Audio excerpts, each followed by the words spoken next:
Johnson Space Center. I'm joined here by an incredible group of human beings.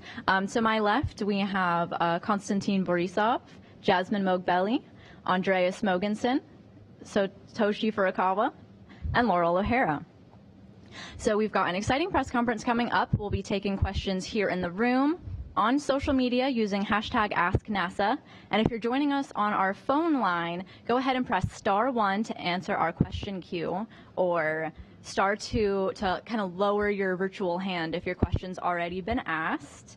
I've got my social media questions here, so keep your Ask NASA questions coming at any time. So we're here to talk about this awesome crew, Crew 7, and of course Laurel O'Hara joining us today as well. Crew 7 is launching August 17th at 5:56 a.m. Central Time, 6:56 a.m. Eastern, 3 minutes after sunrise. And they'll arrive at the space station on August 18th, about 20 hours after their launch.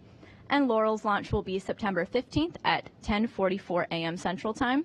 We're here to talk about their mission before they go up to space. We have a lot of exciting things happening, including Andreas becoming a station commander in late September, taking over from Sergei Prokopyev. I'm actually going to toss over to Andy for some opening remarks. Thank you, and welcome to everyone to this Expedition 70, Crew 7, and Soyuz press conference. We've got 5 out of 7 Expedition 70 crew members. We are incredibly excited to be in the final stages, very, very final stages for Crew 7. We have a couple days to go before we enter crew rest and then quarantine prior to our launch on August 17th.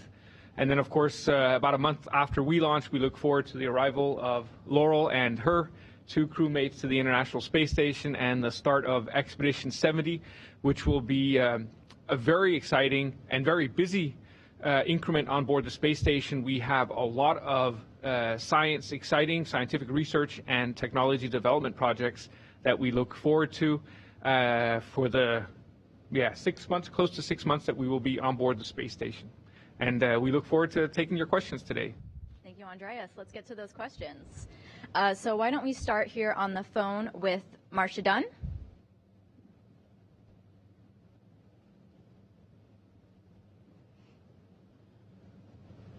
Marcia, if you're speaking, you might be on mute. Hello? We hear you.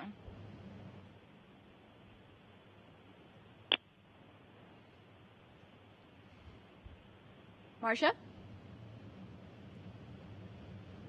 That's okay. Why don't we go to our next question? Can you hear? Can you hear now? Yes, I can.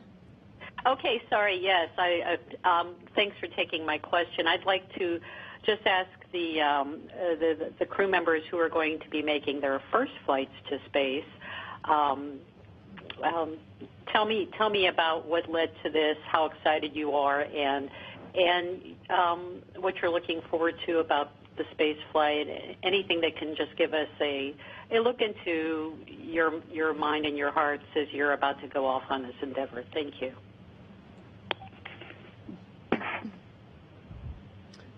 You want to go? Yeah, sure.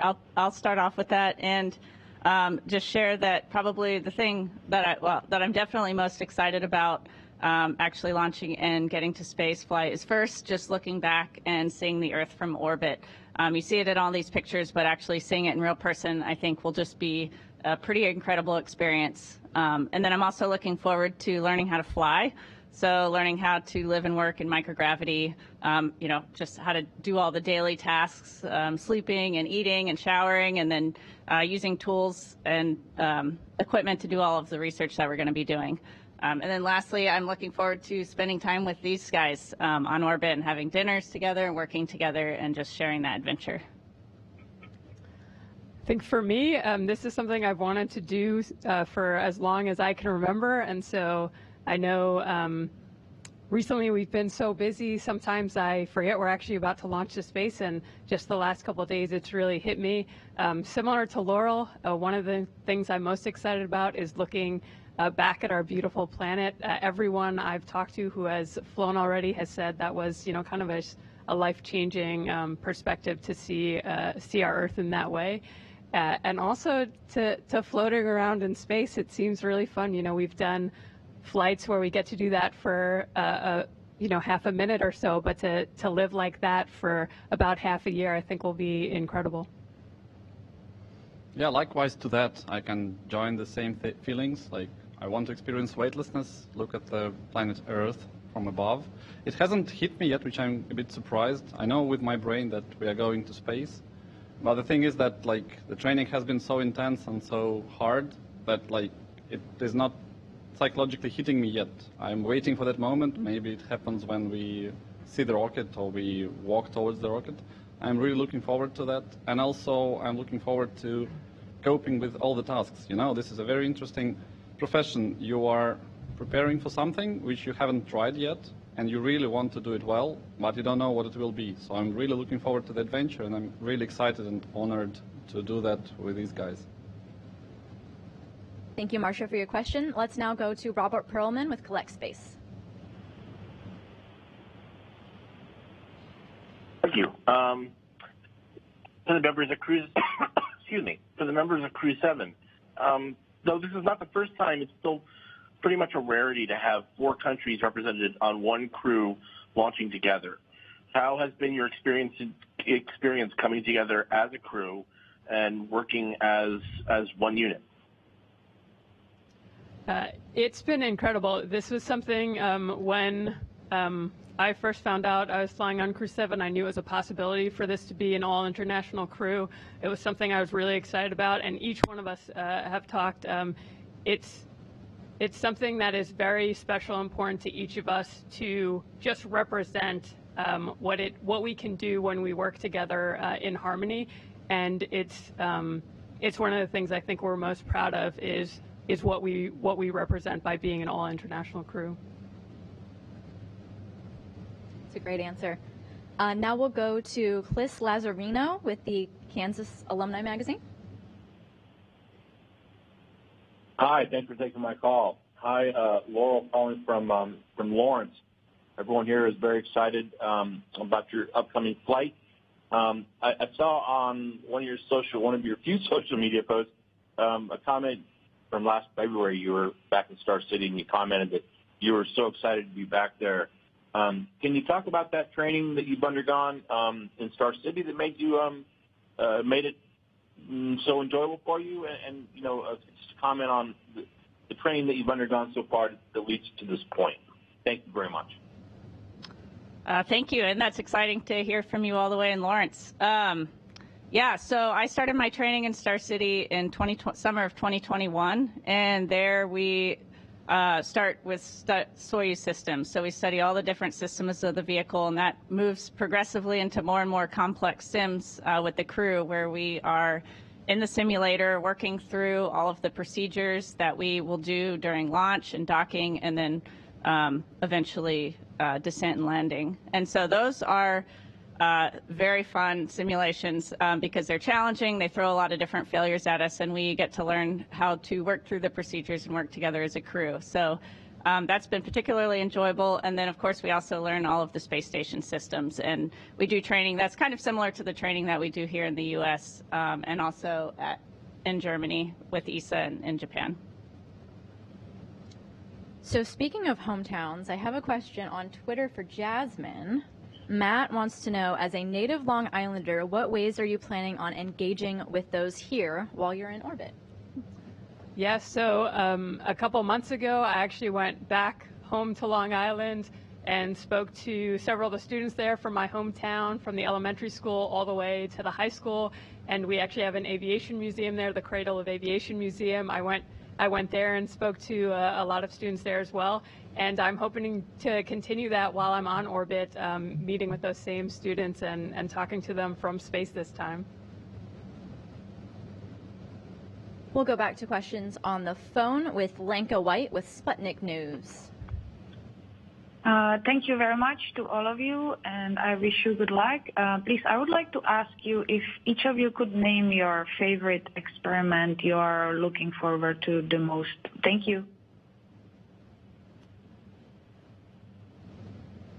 Favorite experiment? So I have a couple experiments. I don't know if they're my favorites, but it's certainly 2 experiments that I'm very much looking forward to because they both involve sitting in Cupola, our window module, and taking photos out of Cupola.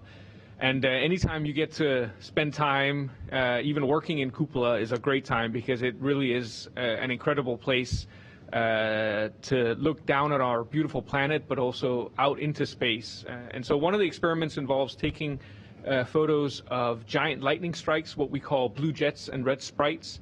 These are a special type of lightning that shoot upwards from the top of thunderclouds up towards space. It's a continuation of an experiment I did on my first mission in 2015, where I filmed a blue jet pulsating in the upper atmosphere. And so there's a continuation of that. And then there's a second experiment to take pictures of the moon in order to measure Earth's albedo, so the amount of sunlight that the Earth reflects into space, which is an important parameter when we talk about modeling Earth's climate. So it's certainly two experiments that I look forward to, especially because they take place in Cupola. One that I'm really excited about, which we may get to do, some members of our crew may get to do while we're up there, is actually conducting science during a spacewalk and swabbing the outside of stations for microorganisms spacewalk, swabbing outside of different vents and seeing is there any life that has persisted on the outside of the space station. So I think that will be really cool. Speaking about those one or two experiments, one of the most exciting to me is the quail egg experiment. That's an experiment in which we are carrying a lot of quail eggs, around 30 of them, and we have a special incubator which has two chambers. In one you have artificial G-force, another one is just a shelf, and every day you have to take care of those eggs, seeing that the conditions are fine, and each day you take one from each and send them to Earth. You fix them first and then you send them to Earth, and that will tell us how it develops in space, and we'll be able to distinguish what are the effects of zero-G and radiation versus different conditions for quail eggs and development. And that's interesting because in the next generations of human space flights we need protein, and quails are a good source of protein, so we might know how they develop in space and whether we can do that or not. That's exciting thing in terms of science, and exciting experiment in terms of the way to conduct it. I think it's the hardest for me is ultrasound examination of internal organs. That's the one which took so much time training. Like me and Nikolai were trained, and Oleg as well, to do ultrasound to each other, and we'll do it on the first week, then after 2 months, and then we'll do it after we return home. And we'll see how our internal organs are changing throughout the long duration space flight. Go ahead. Okay, let me introduce a protein crystallization experiment under zero gravity. Under zero gravity, we can get better quality protein crystals. After bringing it back to Earth and analyzing it, we can know the 3D detailed structure of the protein crystals. And that the reaction site of a protein is just like a keyhole. And using a computer, you can find a key that best fits the keyhole, which is a candidate for new drug. So by doing this experiment, we can enhance the development of new drugs. I'm very excited. And one experiment that I'm really excited about, because I'll be very involved in it, because I actually am the experiment, is called CIPHER. And that is a relatively new medical research experiment that takes 14 different studies covering everything from bone and joint health to cognitive performance. So how I learn to how my brain learns to live and adapt in a 3D environment versus usual 2D environment. And so that's been super interesting. It's very new. All of the different experiments will share the data, and so hopefully from that kind of experiment, because they're also looking at astronauts throughout different mission durations from 3 or 6 month durations all the way up to 1-year missions, we'll be learning how the human body adapts to the microgravity environment, and that will help inform our future missions to the moon and beyond. We'll take a question on the phone line now from Will Robinson-Smith of Spaceflight Now. Yes, hi. Thank you for taking the time to take our questions today. If we can go back down the line, what's a personal item that you're looking forward to bringing on station with you, and why did you choose that one? Thanks.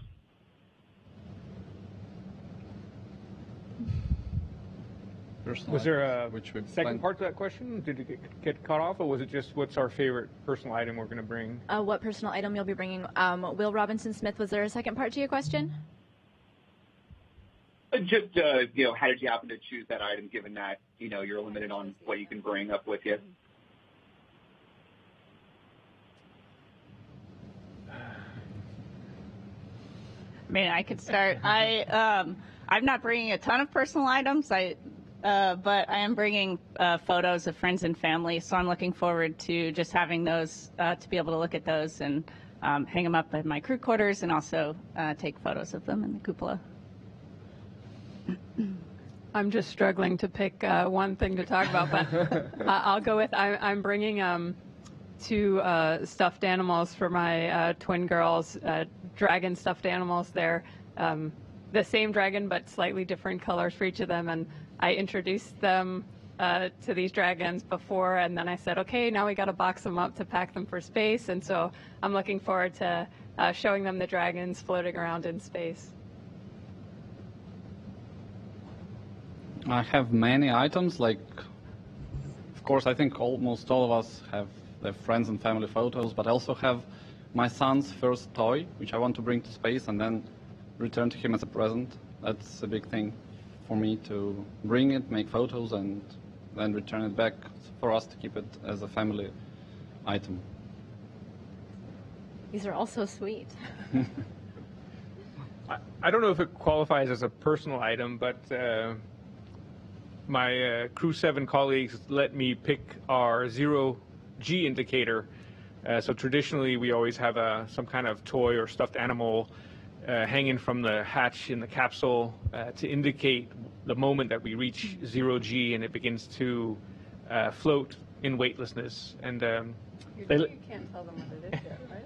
Oh, I can't. It's a surprise. It's a surprise. Okay. Well, so that's probably, I'll have to tell you the story and what it is at a later time. But Andreas, did you pick the item? I did. I got to pick the item together with my children. I have 3 children, and so it's related to them. But I'll have to keep it a surprise a little bit longer.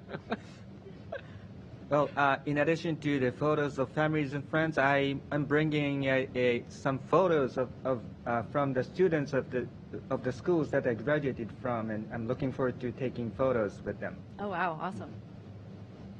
Now we'll go to Bill Harwood with CBS News.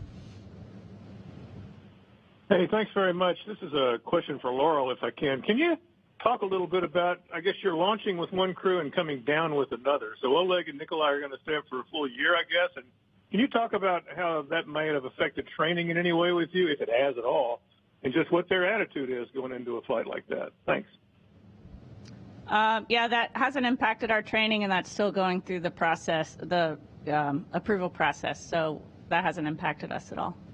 Right, not completely confirmed. Mm-hmm. Okay, thanks.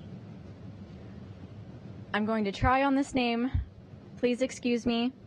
Yuichiro from Kyoto News. Hi, thank you for taking my question. My question is to Furukawa-san. In coming years, more and more people will go to space, but I think the risk of the space trip on the human health or body is not fully understood. So as a medical doctor, how do you think you can contribute to the enhancement of knowledge through this mission and beyond? Would you please specify one or two topics you are focusing on? Thank you. Okay, thank you for the question. As Laurel discussed, I am also a subject for the CIPHER experiment, and it is a big 14 research combination of the 14 research project, and it is for the upcoming long duration human stay in space. And I will be giving kind of data before, during, and post-flight for blood, urine, PC-based test results, something like that, to better know how the space environment affects human body in prep for the upcoming human excursion to the moon, Mars and beyond. And so I'm very excited and looking forward to that. We'll take a question from Elizabeth Howell with Space.com. The time, this question is for Andreas. Do you have any tips for other astronauts for taking pictures of the auroras from the space station? And also, what are you most looking forward to in terms of imagery? In terms of advice, practice, practice, practice, because it is tricky to get good photos. But luckily, you know, we have half a year to get good at it. On my first mission, I had 10 days, so it was a little bit tricky to take a lot of good photos. But I'm hoping this time, with 6 months, I'll have more time to spend out in the cupola and to get much better. And I'm looking so much forward to getting back to the space station. It really is an incredible place, and just living and working up there with my colleagues is such a fantastic opportunity. And of course, I'm most looking forward to getting to do a lot of things I didn't get to do on my first trip because it was a shorter trip. I didn't get to see a lot of things on the Earth. I never saw the Himalaya mountains. You know, I never saw what's called the Richat structure in the Saharan desert. I never saw a lot of the other craters that you can see on Earth from space. And so I'm looking forward to seeing that and hopefully taking some good pictures. And then I have a personal project where I'd like to try to recapture some of these blue jets again, and also photograph a few other places, some wild nature areas that are left on Earth. Our next question is from Mikio with NHK. Hi, hello everyone. Thank you for taking my question. So my question is for Furukawa-san. I think this is the first time you are in public with other Crew 7 members in this press conference. So can you please talk about what you are feeling now with these members and what kind of role you'd like to play among these members? Thank you. Okay. Thank you for the question.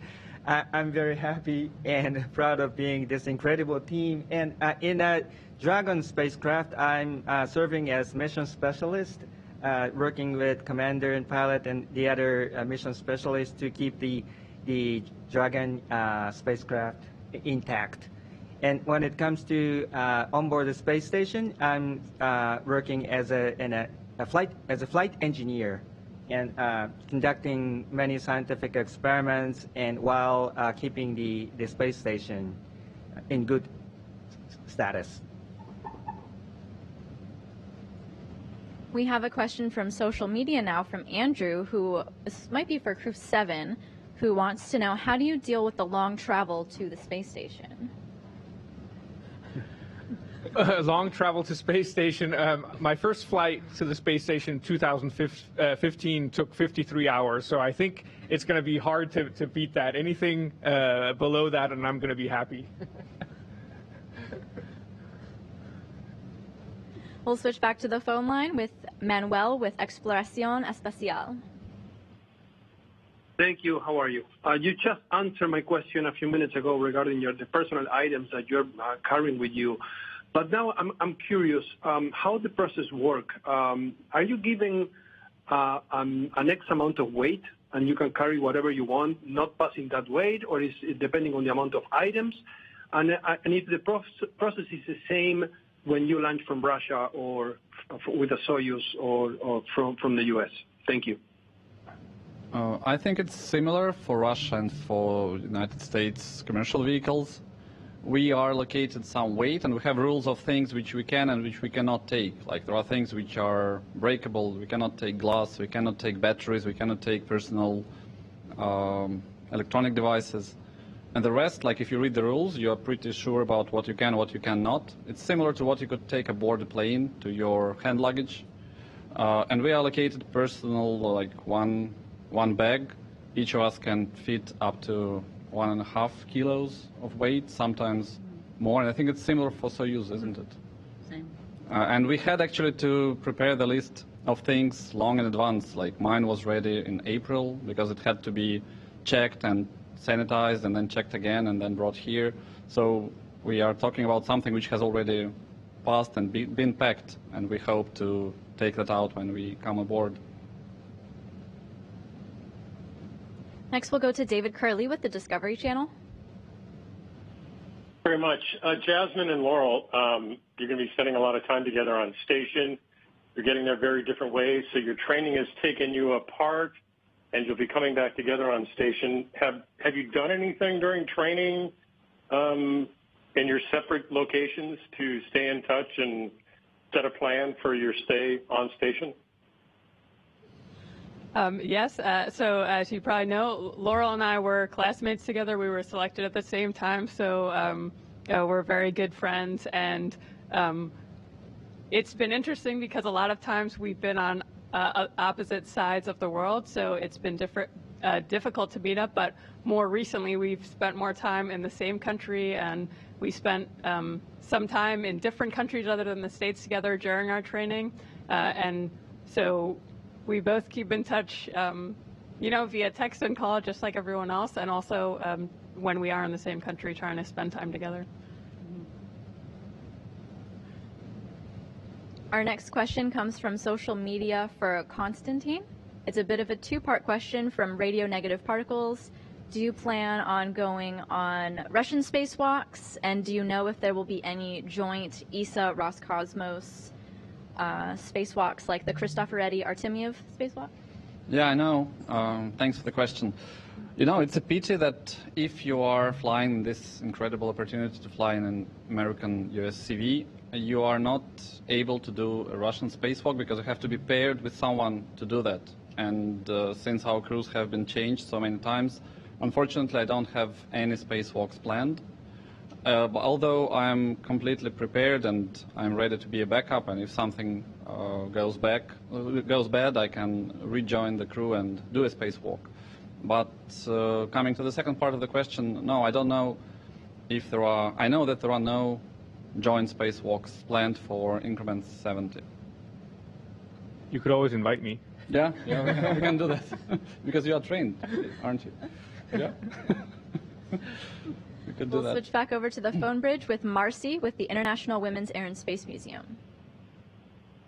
Thank you. Yes, my name is Marcy Frumker from the International Women's Air and Space Museum, and my question is for both Jasmine and Laurel. And I want to know, did you receive any tips or advice from any other women space station astronauts to prepare for living aboard the space station for 6 months? Thank you.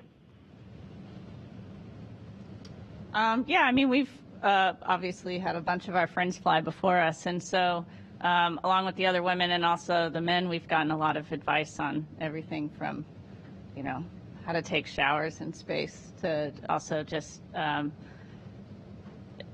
to take photos in space. Yeah, I think to second that, I think often the advice, we learn a lot in our classroom environment, but a lot of advice that we're getting from our friends who have flown before us is often around the day-to-day living stuff and things you just don't think about when you're used to working in a 1G environment here on Earth. You don't think about how hard it will be to just do simple things like fold a cloth or wash your hair or go to the bathroom, or the basic just daily things is probably what I've gotten the most advice about. So getting into the second half of our press conference, I just want to remind everyone, if you have a question on the phone, to press *1 to enter our question queue. And if you've got a question on social media, be sure to use #AskNASA. And of course, here in the room, raise your hand if you've got a question. And I think we do have one. Oh, thank you. Mark Carreau with Aviation Week and Space Technology. What should the people on planet Earth see in the diversity of the crew that's launching on Crew 7, but also living and working hard on the space station, and the commitment to be there 6 months, possibly more? I just wonder what you kind of And I don't know which person to ask, because anyone would be great. I'm just sort of wondering what you think that message is back to us.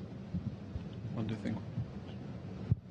I mean, I could, you know, when I launched on my first mission in 2015, as we were approaching the space station and getting ready to dock, you know, when we were 20, 30, 40 meters away, and I looked out the window, that was the first time I really understood what an incredible machine we have built in low Earth orbit, and what an incredible laboratory and workplace it is. It's really, really impressive to see the International Space Station as you're approaching it. And it just reminded me of what we have achieved together through our international cooperation. And I think if there's something, you know, one lesson that we've learned through the international partnership is how important that cooperation has been, and how much we can actually achieve together when we work together. We have another question here in the room. Go ahead.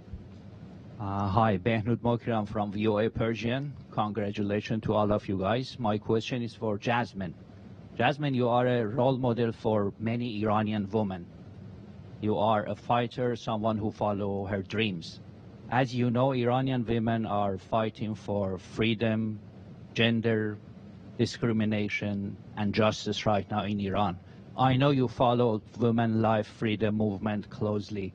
What is your message for Iranian women? I appreciate that.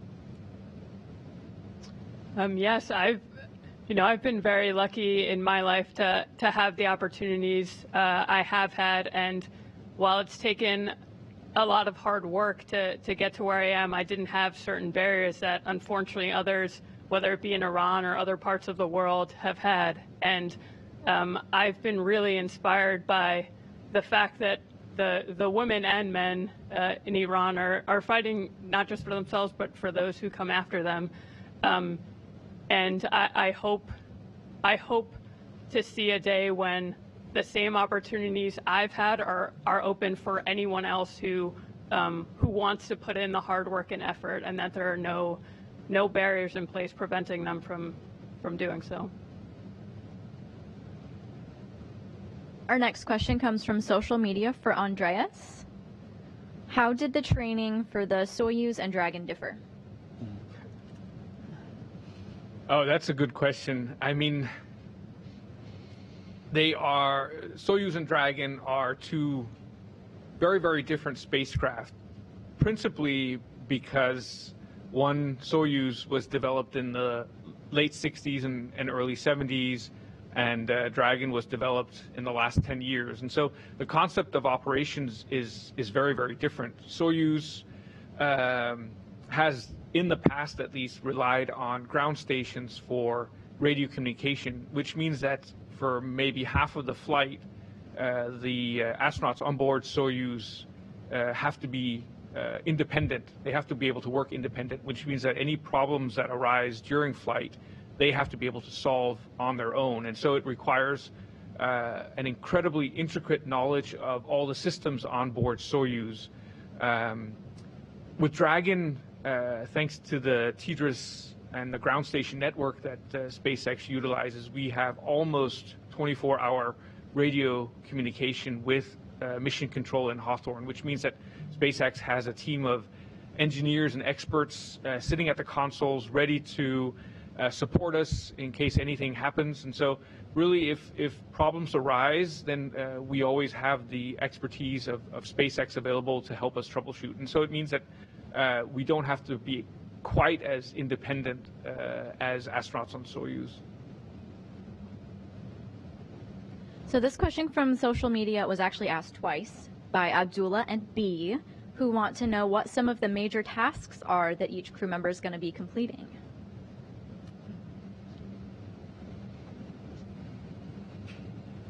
Anyone want to take it? Laurel, you want to take that one first? Sure. So we'll be doing all sorts of work on board Space Station.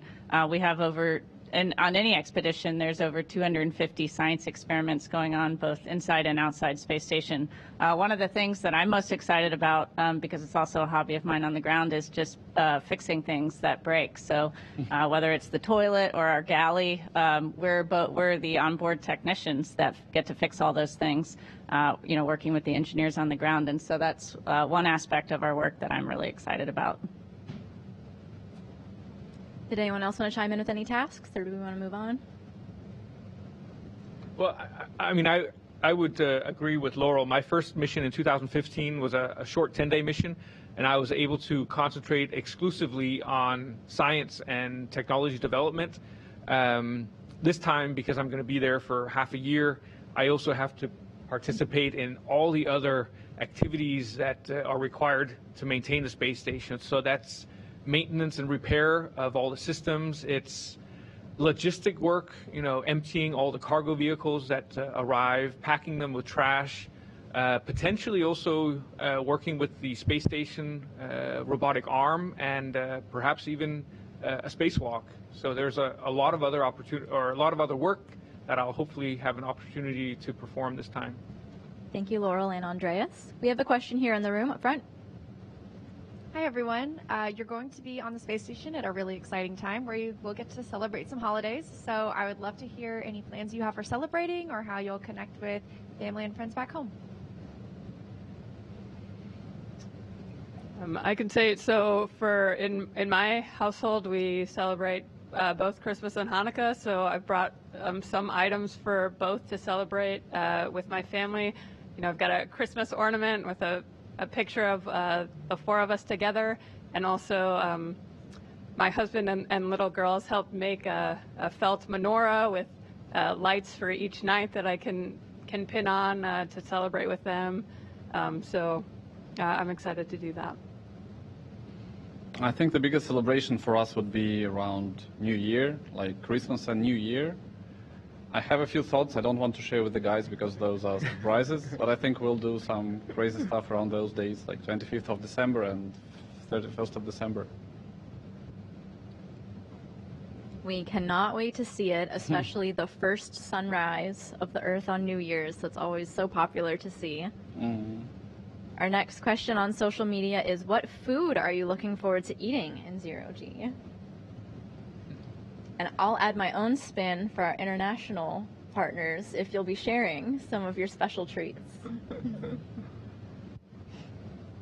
Well, I'd say one of the bonuses of having such an international crew is the fact that we have a tradition of bringing food from our home countries. Most of the food is either American or Russian, but when a Japanese, a European, or a Canadian astronaut flies, we have a tradition of bringing some food with us from our home countries. And so I think both Satoshi and I will be bringing some food from our home countries to share with the rest of the crew. And I will say, I have also, I won't say what, but I have brought some Persian food to share with you all. So excited to share that. I'm just excited that we have so much food. Like, we have over, we spent, I think, 8 days tasting food all together, both in Russia and here. It's so many dishes. I think there are more than 400 things which you could combine them in any way possible. And that's a unique situation in our crew flights to space, because it hasn't been the case like 50 years ago, and I think that when we go to the moon and beyond and to Mars, we won't have that variety of food. So we are excited that food is what will provide a lot of interesting emotions and feelings. And also my friends tell me that tastes change in space, so whatever we think we might want now might change a lot during the flight.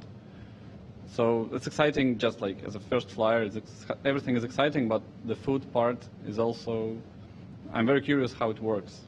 And also my personal thing, answering the previous question, I really think that we should share what's happening to you in the flight, and I'm trying to do that as much as possible through like social media and stuff, because like those first days and first weeks and first months of everything, like psychological things, physiological things, like human interaction, how you cannot do stuff and then 1 month later you've make fun of what you couldn't do like 1 month ago. That's all very exciting. Maybe just once in a while we're lucky that there's an overlap between food and science. One of the science experiments we'll be doing is growing tomatoes in space, and if the ground teams, the flight control team, they're really nice, maybe they'll let us eat some of the tomatoes, and so I'm hoping for that at least. That would be nice to get some fresh fruits and vegetables in space. This has been my favorite question. Thank you for asking that on Twitter. We do have a question up here in the room. Hi. So, as a team and individually, how have you prepared emotionally and mentally for the challenges of spaceflight?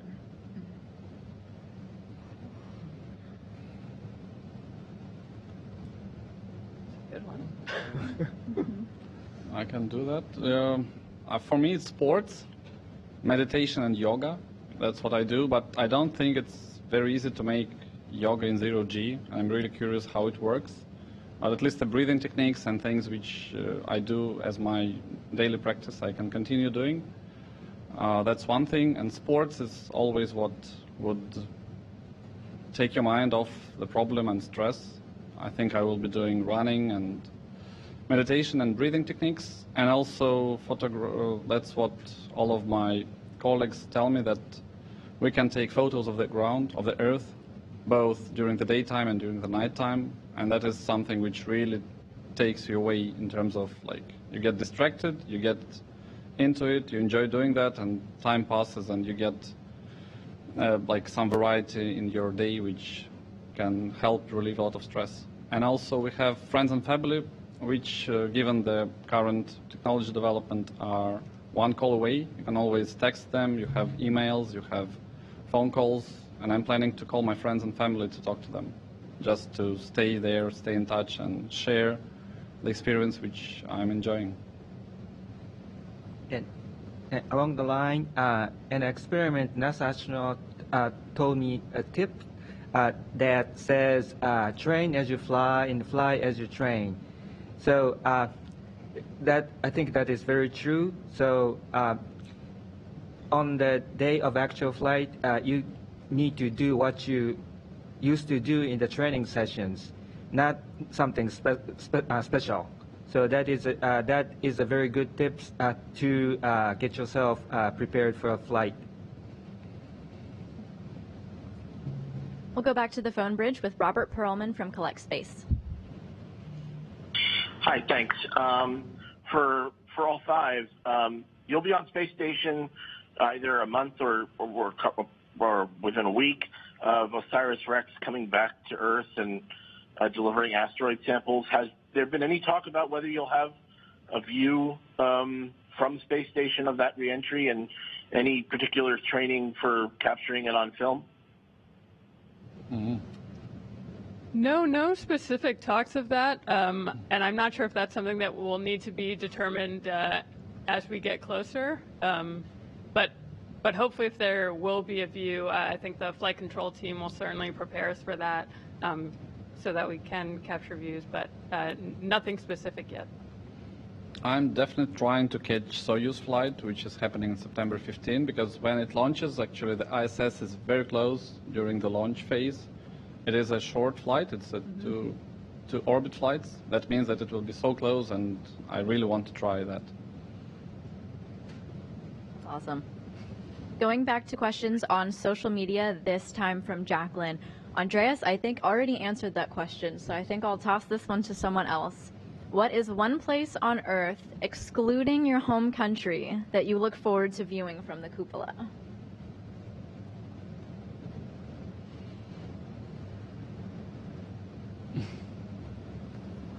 It's okay, you can think about it.